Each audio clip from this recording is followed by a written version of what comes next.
Hello all, Shadwell here, ready to talk about the next film in my collection, The Devil and Miss Jones from 1973. It's directed by Gerard Damiano and stars Georgina Spelvin and Harry Reams. Once again, you heard that right. I own a legit pornographic film. Add to that a heterosexual pornographic film, and add to that a heterosexual pornographic film devoid of any good-looking men according to my taste. So what is the big fucking reason I own this film? Strange. I wasn't able to find a ton of photos in an internet search for this film. Now, you might be thinking because of the type of film, it's because all the photos are NSFW. Not so. A lot of them are just copies of the same 7 or 8 stills. Anyway, The Devil and Miss Jones. And yes, I've been saying film, and I very much believe in that description. The Devil and Miss Jones might be a pornographic film, but it was made back in the 70s, back when they still shot them on film and tried to string together a semi-sensible narrative to go along with all the fucking...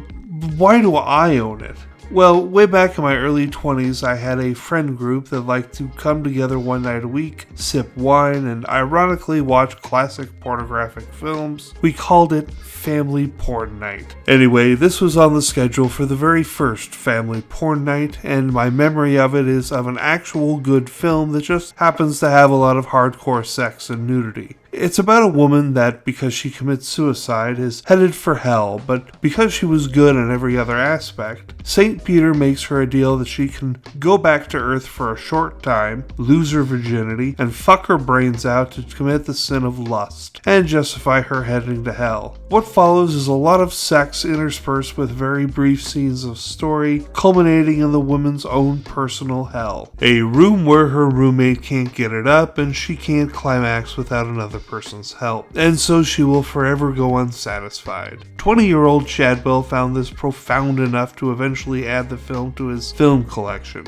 I will say that there is a lot more sex than I remember. Luckily, I could play it at 2 times speed and quickly dart past the scenes I don't care for all that much. In other words, anything having to do with a vagina. But the story parts were still compelling enough. I don't know. I'm certainly not going to die on this hill, but I do believe The Devil and Miss Jones to be something more than just a dirty movie. Its story is good, and even the filmmaking, besides the sex scenes, is dynamic enough to tell me the director actually gave a fuck about framing and angles and such. I'm gonna give this film a C.